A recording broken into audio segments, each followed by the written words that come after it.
art. I've done, of the art I've done on this show this year, or actually in the summer, and also stuff that I've done in the past. There are some people who have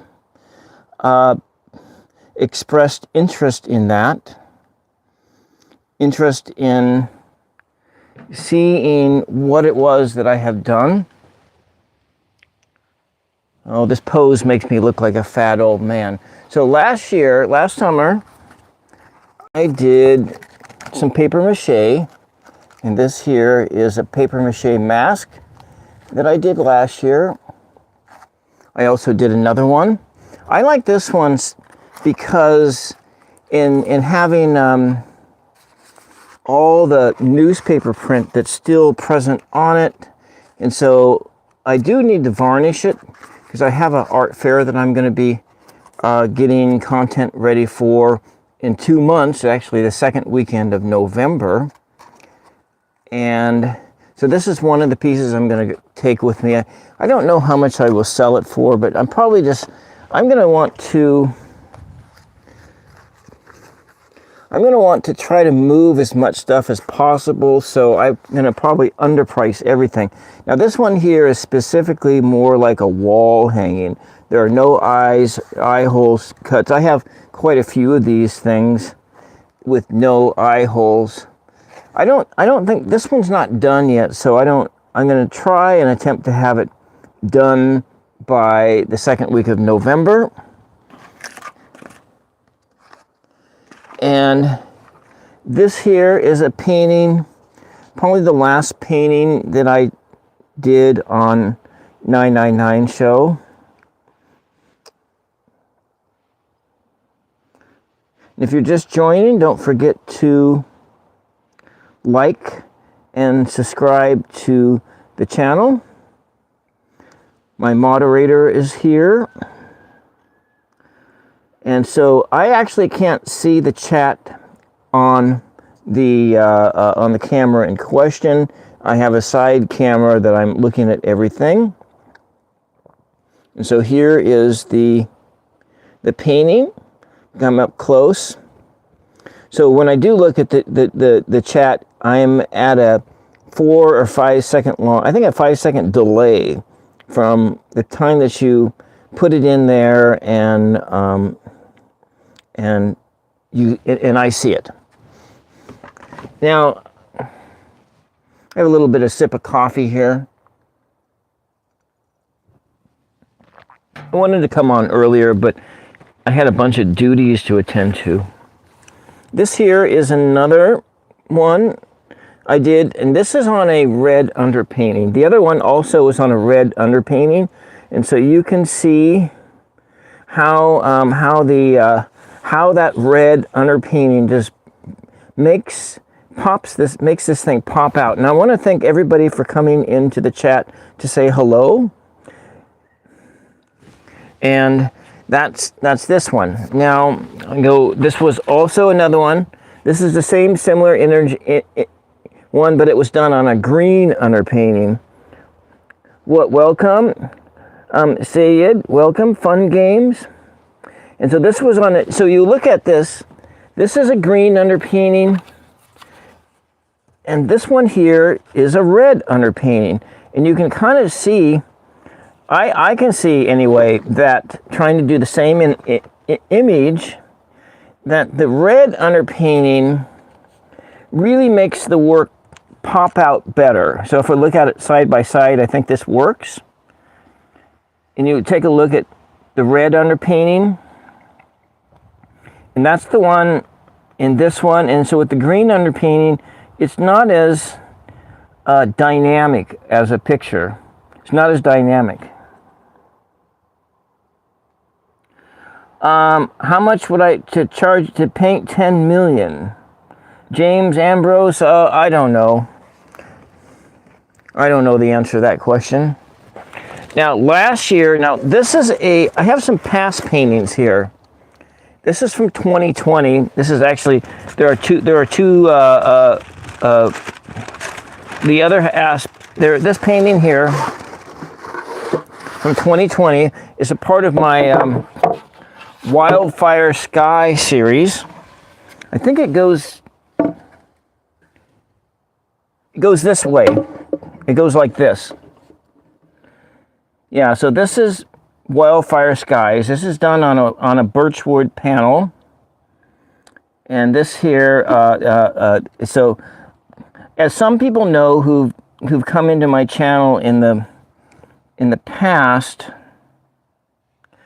I worked as a wildland firefighter many years ago, and it's sort of and then also in 2020 there were massive wildfires that were in my area, and so this is me painting something in kind of response to those wildfires. I think they was painted in 2021.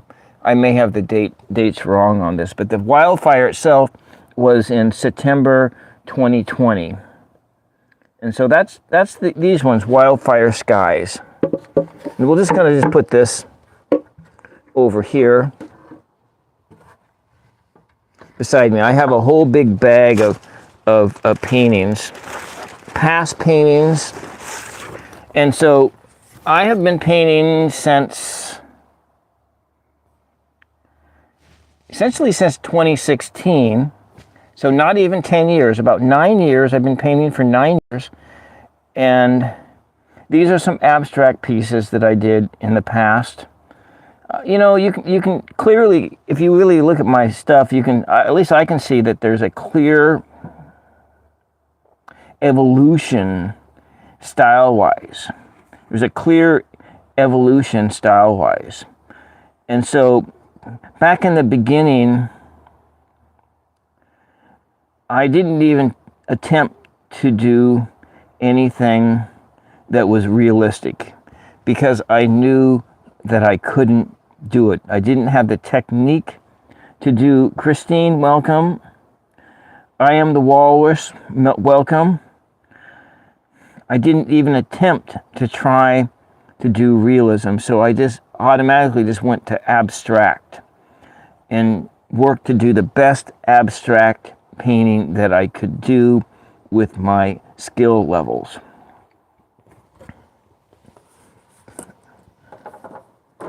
Okay, we're going to move on here. I'm going to have another sip of my coffee here.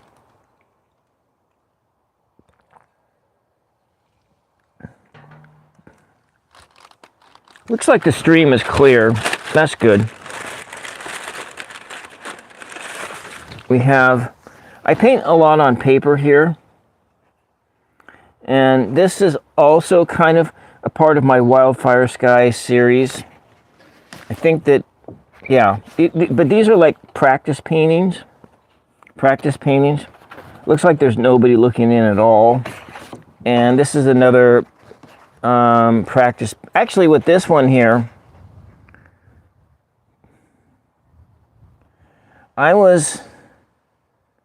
okay, this one is dated to 4/3/21.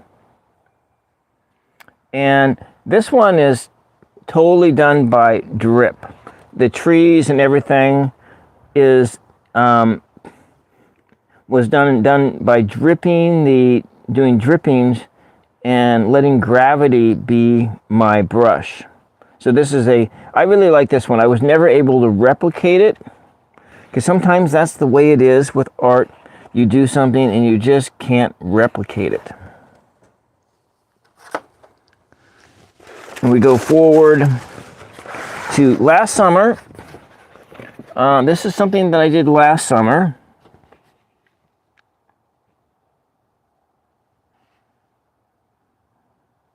And I do landscapes. My specialty is in landscapes. And this one, there was a series of paintings that I was working on, concepts that I was working on last year is the view from a car window as you're whizzing up or down Highway 101 in Oregon. And this is completely out of my imagination, all out of my imagination, but I live in the coastal mountains, and I'm going to roll it over this way so you can see it better. Everything's backwards in here. So this one, I did a whole series of these ones titled "A View from a Car Window" as you're whizzing down the highway on the Oregon coast.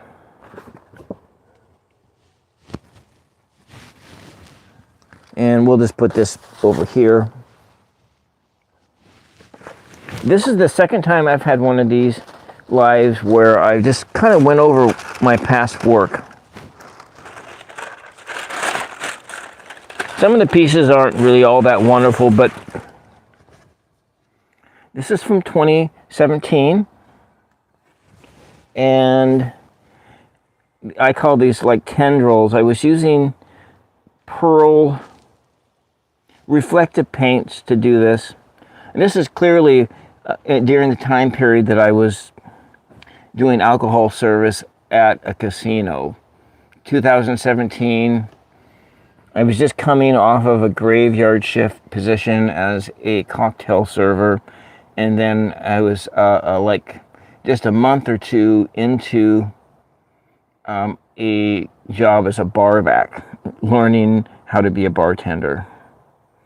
And then the very next year is when I got it was closer to like, there was a solar eclipse, I think it was in 2017 in the summer. And one of the barbacks quit, and that put me into the lead barback position, and so that I was just filling in as a bartender, like 3 out of my 5 workday week, and then also coming in on days off to fill in as a bartender. But I always liked this one. I like the how dynamic it is, the color wise, and so forth. If you're a regular viewer of my channel, this is maybe something you haven't even seen before. And so some of my early work, 2017, at this time I had only been painting for 1 year. And for 1 year, and it's what I'm hoping to imprint on the new viewer here is that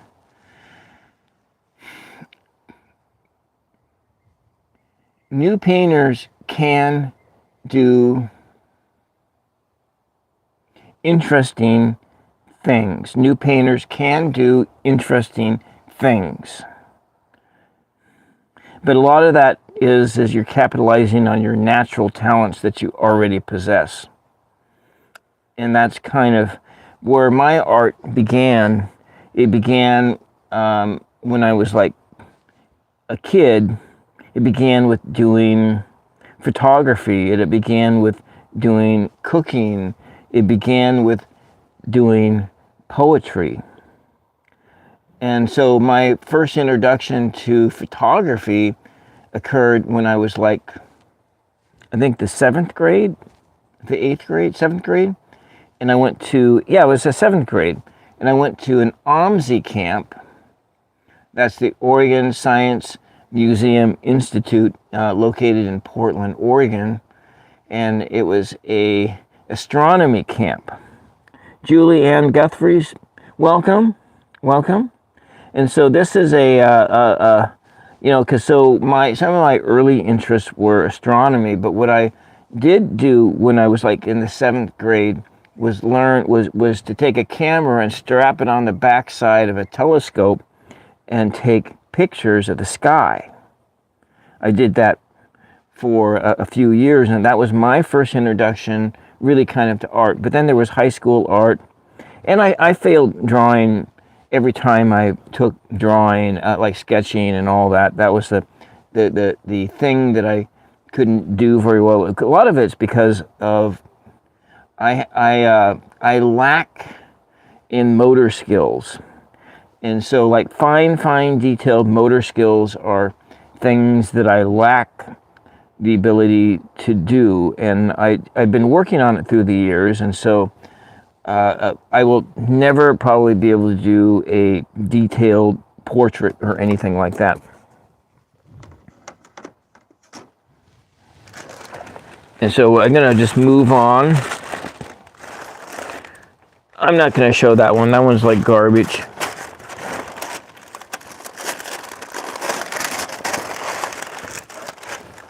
Okay, within that Wildfire Skies, this is another of my Wildfire Skies painting. This was done, I guess, in 2021. The other one I showed was also done in 2021. I think I remember I did like 3 paintings in one night. What I used to do was I would start painting like at 11 o'clock at night, and I'd paint till dawn or close to it. And one night I think I did like 3 paintings. One of those paintings that I did that session, I sold it at an art fair 2 years ago for about $300, but I probably should have charged way more. Because a lot of people said, "Oh my gosh!" When I looked at that thing, I should have charged at least $500, maybe if not, I could have got away with $1,000 on it. But that was in 2021, most likely around August 2021.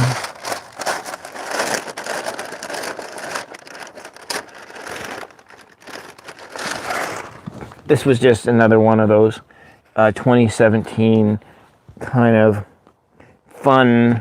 Wait, this is 2028. 2018 is sort of a fun piece. It's just a practice piece. I paint a lot of the practice stuff right onto paper because it's really easier to store a painting on paper than it is to store a painting in a canvas, because you have to, it takes up a lot of room to always be painting on canvas. And actually I really prefer painting on 140-pound watercolor paper, which is what this is. But it's not a cotton watercolor paper. It's sort of a cold pressed fiber paper.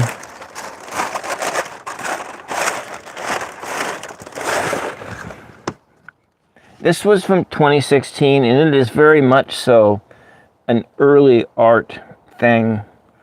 It's just like 3 little scenes. And, if I were like,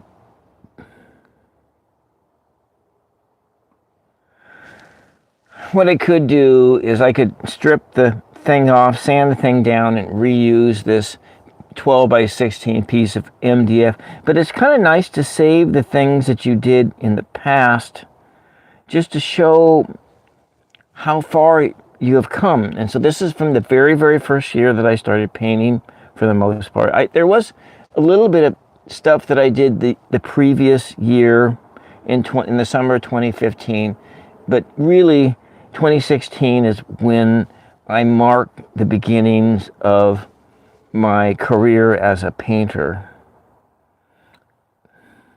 And so this is just, I'll just put it up a little closer. Hopefully you can see it.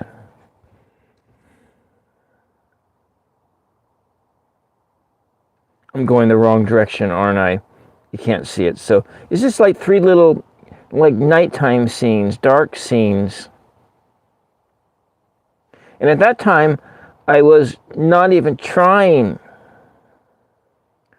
to paint in the colors that nature actually comes in. I did like black suns, I did red suns, I did other colored landscapes. Wasn't even trying, because I knew that it would be a complete failure to even try to do something that was realistic.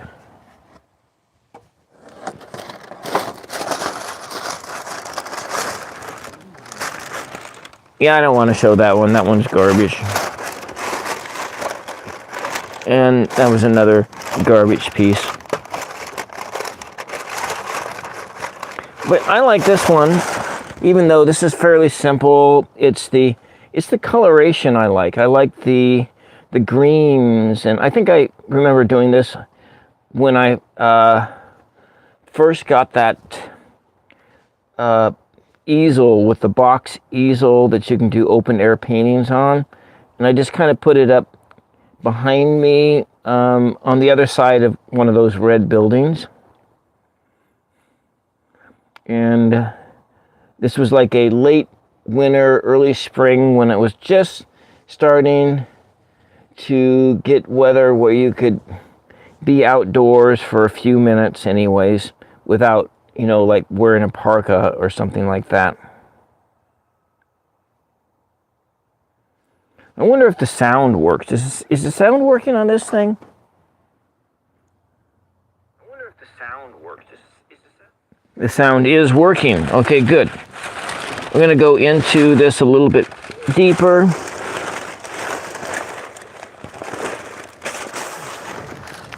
And here we got is another one of those wildfire sky ones. This was a practice painting, and I did another painting like this that I sold for, I guess, another $300. Wildfire skies. I've sold 2 of my wildfire skies painting. This one is a practice one, and when those wildfires hit the September, they were the Labor Day wildfires in Oregon in 2020. Just that was this month, and this time in that year,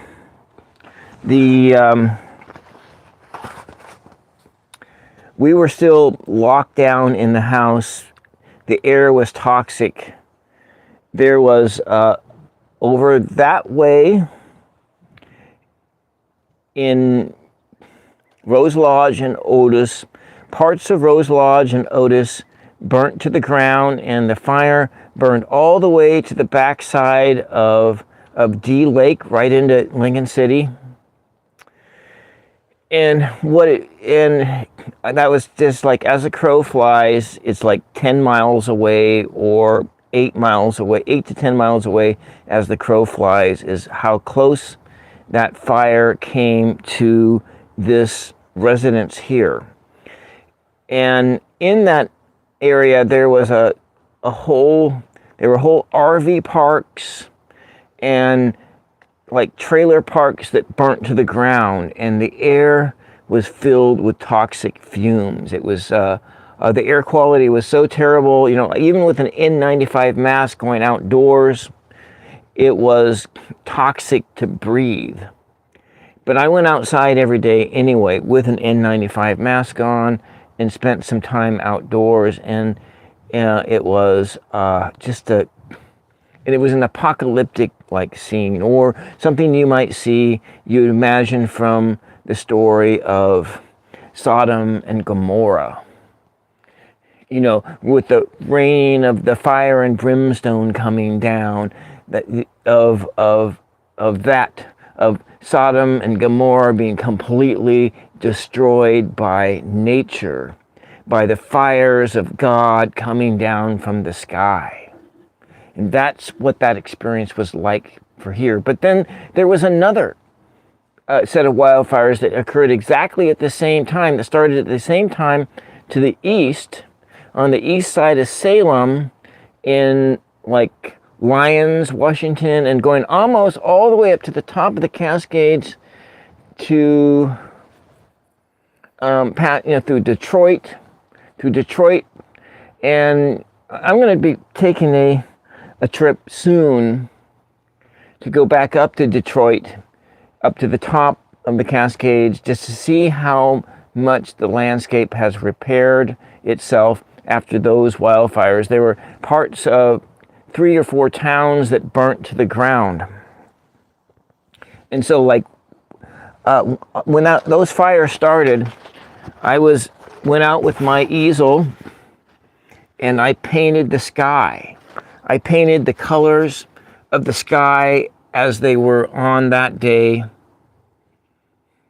Those pukey yellows and orangey colors and red that existed in the atmosphere on the days those fires started.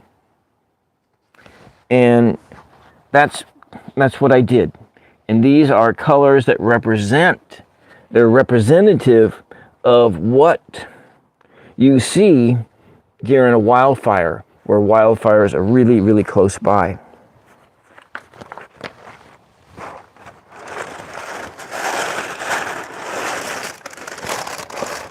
Let me see, is there anything else in here that I could show you? Okay, there are. Now, these are some things that I did on my channel. I did this one probably last August. A year ago, August and September, I had my best times yet for this channel for watch time. And a year ago, September, I think I got like almost 600 hours of watch time for this month alone. And all that watch time is now just dropping off because of how watch time is calculated. This is a template that I used. I did paint some other paintings with this kind of a scene.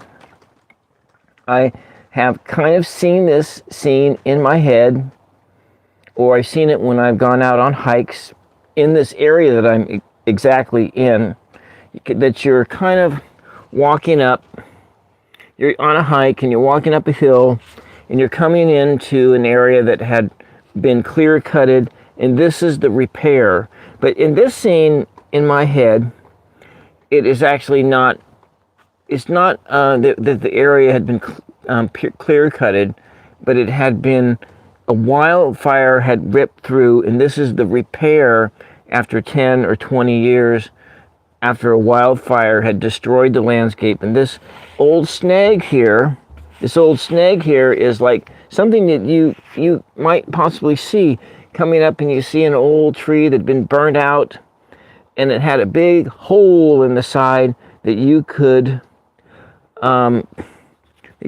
see straight through. And that's kind of the scene that is in my head. I talk a lot about wildfires and so forth, but so this is like a template for other paintings that I do in this exact same dimensions, and I'm going to be doing another one of those paintings pretty soon.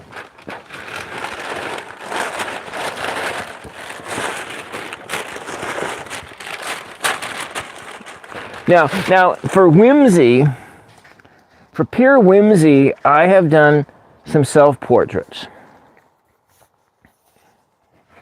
This is like for fun. I mean, sometimes you try to do self-portraits, but just for fun, you know. Sometimes it's just fun to do fun things.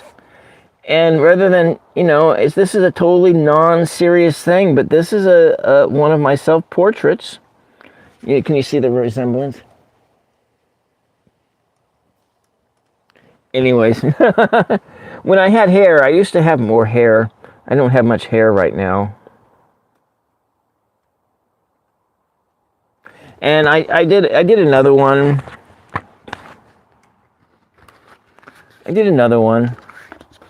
This one here is equally as bad as that one. But you know, this was as far as I progressed in high school art when it came to drawing people. I'm not, you know, I've done some other ones. I think I should probably try another one. I did one with,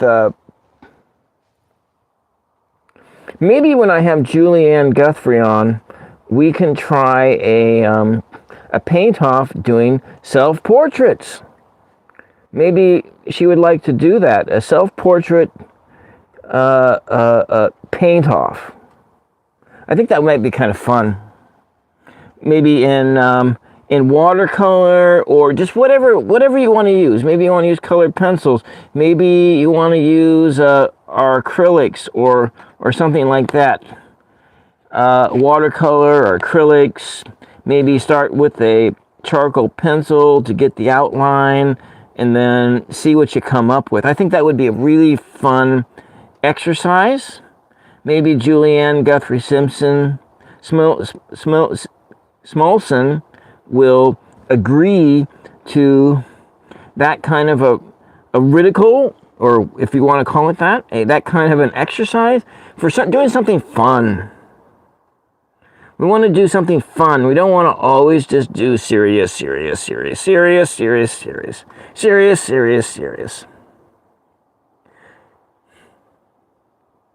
So when you have a better setup to, well, you're probably going to need to get a phone holder, which you don't want to get, and use some way to mount your camera on a horizontal basis, which can be done with a phone holder, but you can also do it with a boom microphone stand, and there is an attachment that goes on the end of a boom microphone stand where you can attach a camera. It's a camera mount.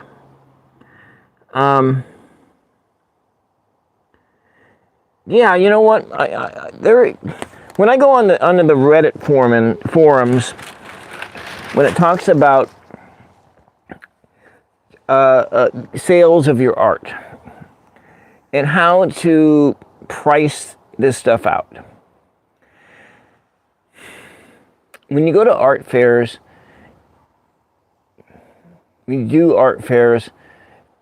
sometimes the people don't have a whole lot of money, but if you are a salesperson type of person, if you are a person who can market yourself, has that ability, so what you can do in that situation, you don't price anything at all. The person comes up to your setup and they start asking you questions. Maybe they're interested in your work and they start asking your question and say, well, how much is that one? And I would say, oh, so what do you think it should be? Maybe they throw a value down, like $100. And then you look at it and thinking, okay, well, that one took me 50 hours to do. The materials alone in it constitute like $25, maybe $50. I'm thinking, okay, well, that's not. How about then you throw out another number? How about 500?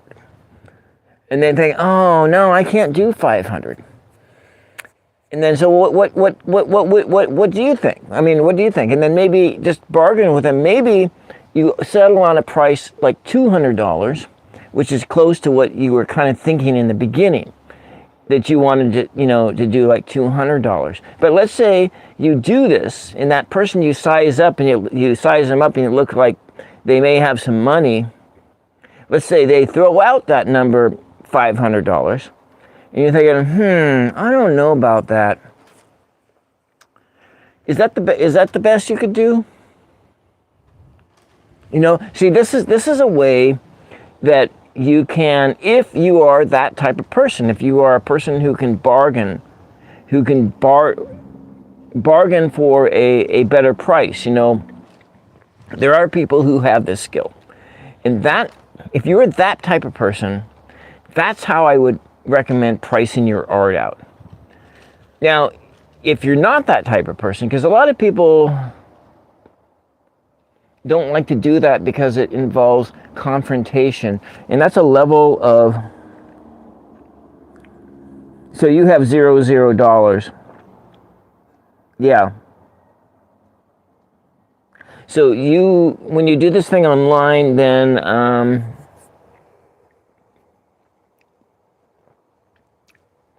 okay, some people they charge by the square inch. and they do a calculation for how much it is, let's say, and whatever. And then now you could do like, okay, what did the materials cost you? How much did that piece of paperwork cost? What you really can't necessarily do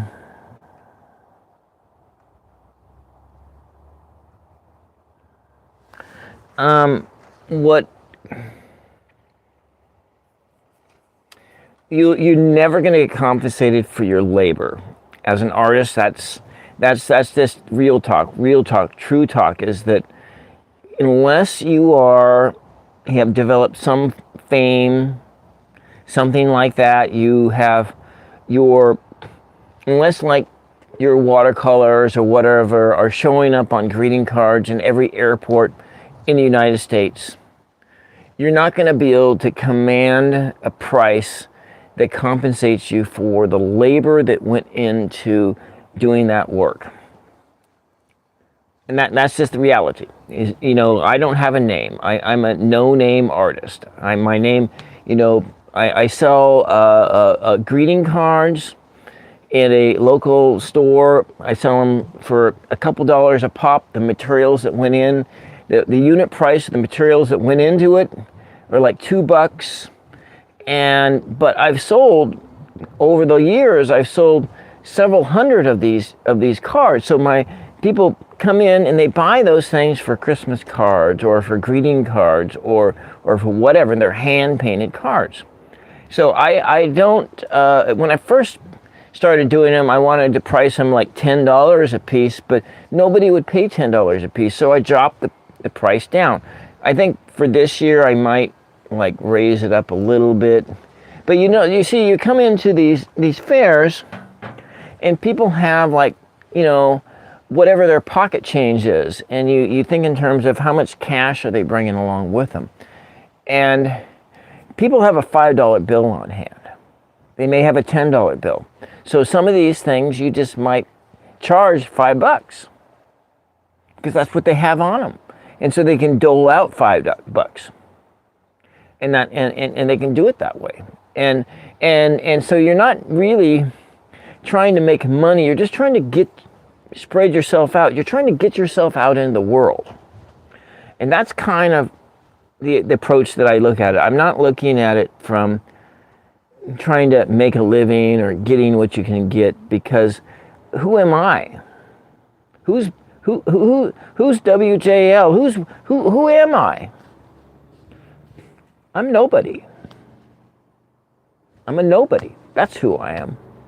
I'm just some JA with 4 YouTube channels who I actively post on 2 of them, this one and Tools of Fortune, and that's who I am. I'm just some JA out there blathering into the wind through a camera, talking to you right now live from the coastal hills of Oregon at the edge of the West Valley. That's where I'm at. That's me blathering into the wind, a nobody. Nobody, people in this valley, in this neighborhood, most of them don't even know that only one family here, only one person or 2 people know that I have a YouTube channel. That's the way I like it. My neighbors, people that I went to church with my entire life, they don't know that I do tarot cards. They don't know that that I do the evil, that I do this evil divination stuff. They don't know that. And I don't care. I don't want them to know. I don't want my neighbors to know what it is that I do. And most of them don't even know that I do art. I think most of them think I'm like some lazy SOB when they look at my yard and all that. Angie Burke, welcome. Christine McCarthy, welcome again. And yeah, so that's kind of a talk, a little bit about that. But I wanted to go show one other thing, what I did prior to be painting. I'm going to have some hot tea too. Just throw it in on top of that coffee. That's fine. This is actually like dandelion tea, and I think it's dandelion chamomile.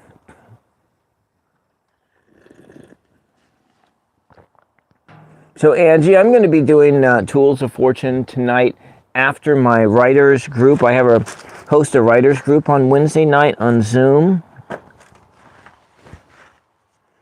And that'll be probably like 11 o'clock. I'll go out live. So I'm going to show you also what it was that I did prior to painting. That's right. Is that what channelers do? I just was like, I don't know. So I like book. I used to do a lot of book design. And because, you know, I'm a poet writer. And oh, I should have brought my very first book that I did. But I have the staplers and everything necessary for doing saddle staple binding books. I haven't done one of these for a while. This was for a friend of mine. She's Carla Blaschka. She's one of the members of my my writers group, Wednesday night writers group, and I put together a little booklet of her short stories. She writes short stories. She lives in Seattle, Washington. I met her when I lived up in Seattle, Washington. She was a member of St. James Cathedral Church. I went to St. James Cathedral Church, and we met each other through another mutual friend who passed on several years ago, named Roger Schmeigel. I remember, I liked him. He was he had his apartment had books that were stacked like up, you know, he had books stacked all over the place. He was like a former English teacher. And you know, he didn't say he was a great fan of Emily Dickinson. He liked Emily Dickinson, was like his favorite poet. And my poetry was my poetry.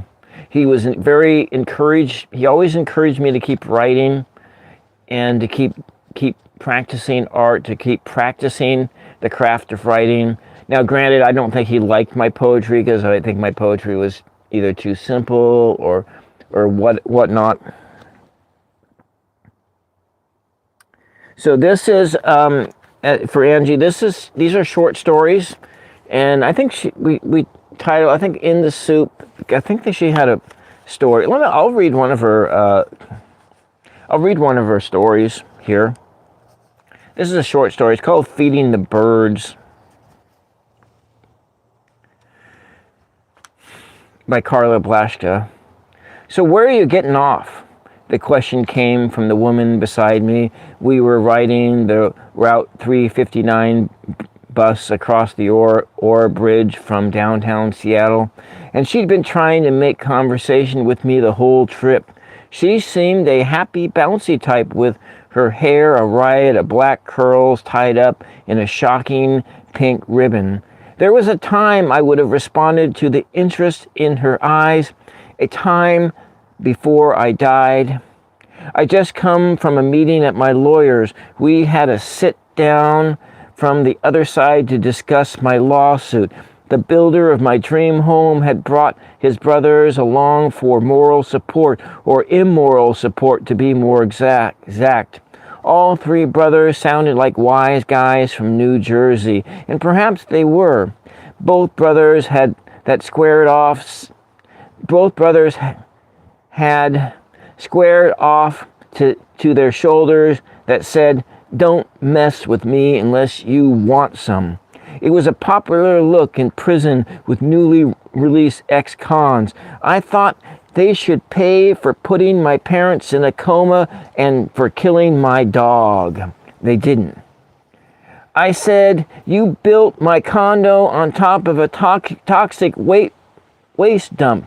It oozed out and killed the people I loved."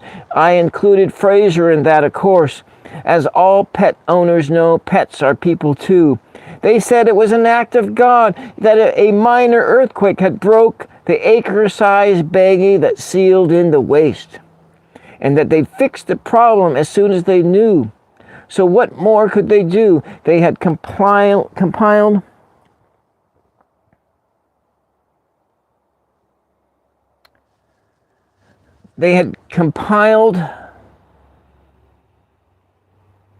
I lost my place when I looked at the chat. They had complied with all state and federal regulations. The state gave them permission to build on that site. If we wanted, we could sue the state for allowing it. But if they pursued this with them, they would tie us up in litigation for years. They weren't paying. It wasn't their fault. If not theirs, then whose fault was it?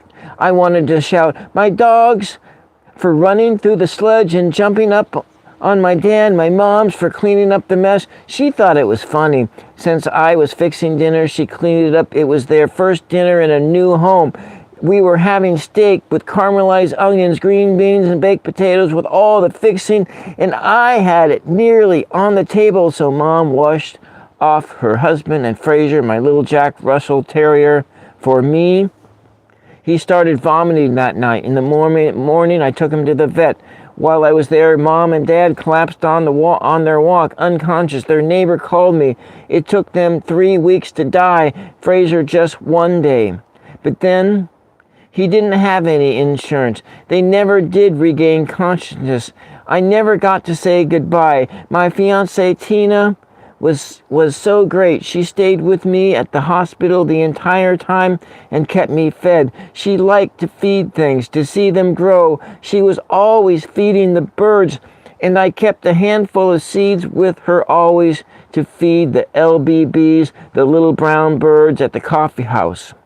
I had some of her seed with me now. She just stopped to pick up some dinner for us at takeout along 4th Avenue before coming to the hospital when a semi went by and spun up the piece of debris. It wasn't a very big piece of metal, but it was sharp, spinning at 50 miles an hour. They said we could use a turtleneck to hide the damage if we wanted an open casket.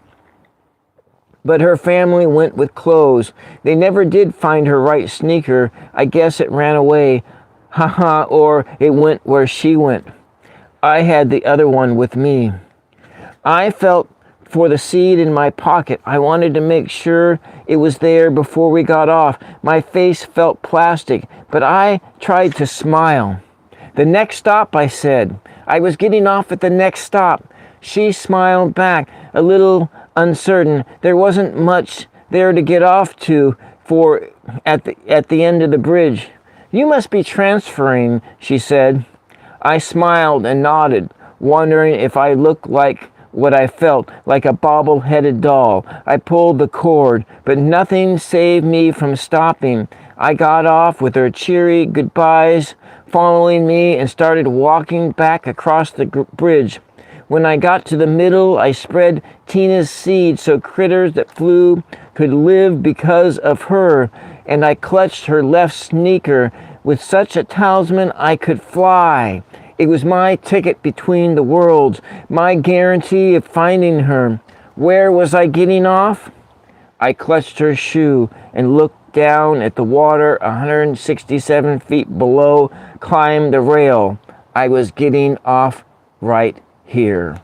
And that is a short story by Carla Blaschka. Carla Blaschka lives in Seattle. She writes by hand. Stories flow invisibly down her arm to collect in pools on the paper. A poem occasionally tumbles out to be penned into a gem. Carla is currently engaged in, and so she was writing a novel at the time that she wrote this. And this was under my publishing label, Penhead Press. And so this is one of the books that I created. Also, this was all between after my dad died. My dad passed away in 2012. About that direction about 15 miles.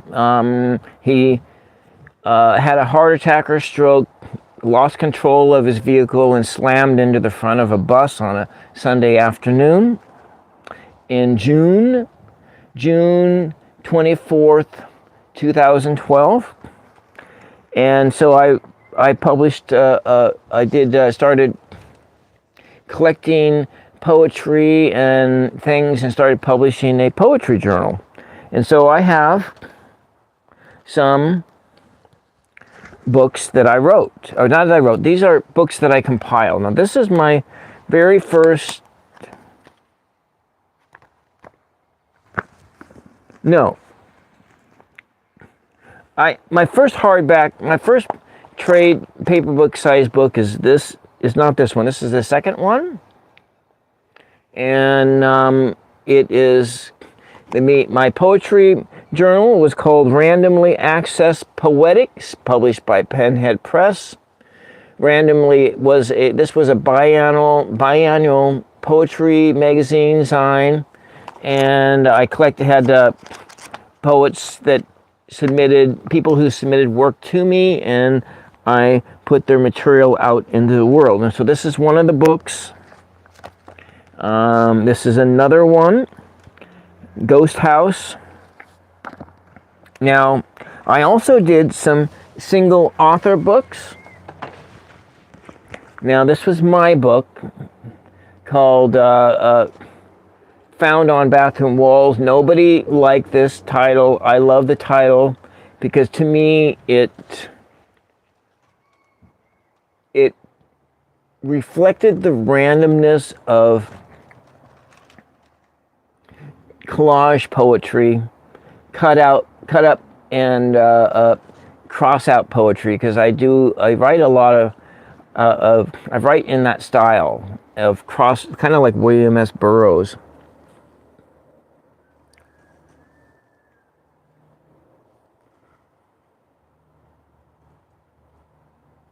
And so essentially you're taking lines from here and there and you're just restringing them together.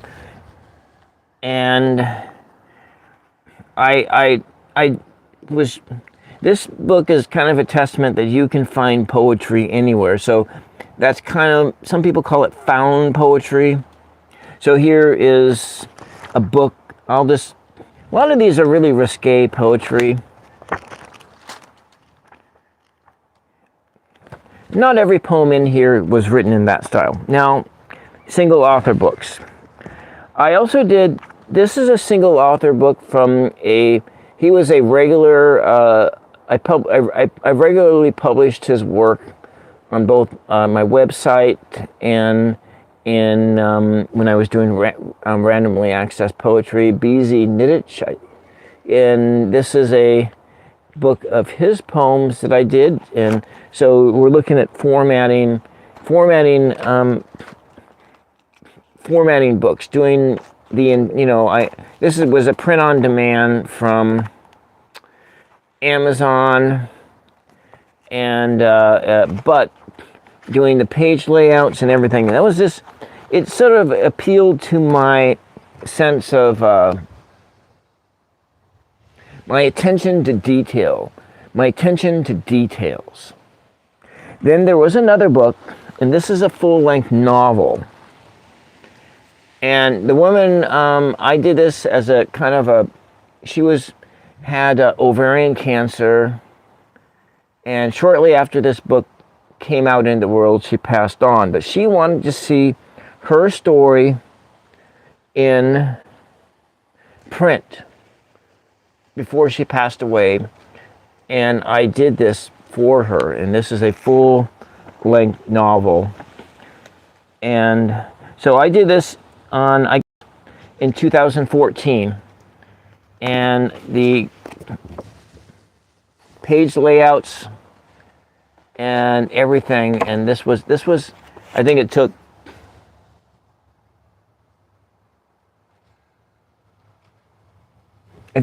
like 500 hours of my time, because most of these books, like time-wise, just to format them alone, I think this one was a couple hundred hours, 200-300 hours just to format these books, doing all that, making sure that, you know, there isn't any misspellings, doing the editing, the page layouts and everything, and making sure that the fonts and everything were perfect. I did not use Adobe. I did everything in, actually I used Microsoft Word. That's what I formatted all of this stuff in, is Microsoft Word, and then I exported into like a PDF file. But that's kind of what I did. You know, and then I used, but prior to making the paper books, I did the e-books. I formatted books into e-books, because that was right around the time that you know, everybody thought that the electronic books would replace paper books. And anyways, that's all I got for you guys here. I'm going to, you know, some pears just fell down off the tree right behind me. I have tomato sauce to make, and I think I'll make pear sauce. I think that's what I'll do today, is I'll make some pear sauce, because I got things, I'm not going to can it, but I'm going to make it for the freezer, put it in jars, and freeze it. Yeah, but I also need to do some other chores, because the rains are coming soon, and I need to go cut some grass down, and I'm going to do some burning soon. But anyways, I'm going to do tonight, probably around 11 o'clock tonight or midnight, do a Tools of Fortune. I haven't done any reading since last week. And I think I'm going to, the next one of these kind of coffee chat things, I'm going to try and do, I want to talk about just YouTube itself. And there's like these delusional behaviors we have as YouTubers, and thinking that we're all that and great stuff and blah, blah, blah, this, blah, blah, blah, that. Kind of talking about YouTube. So anyways,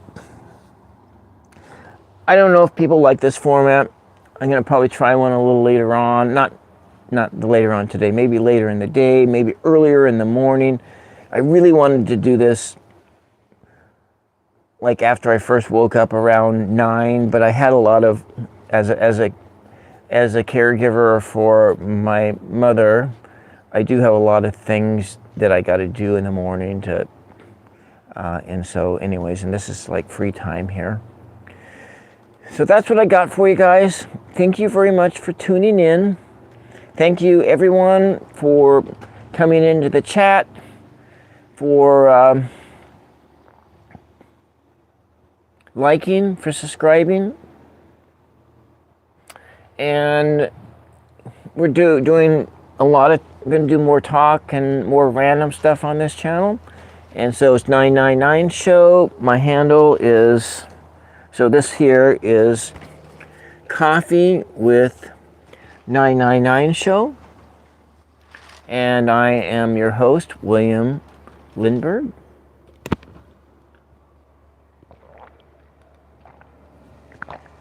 That tea doesn't have any caffeine in it, because I'm like caffeinated to the gills today. Anyways, that's all we got for you. And we'll see all the next time. Bye-bye.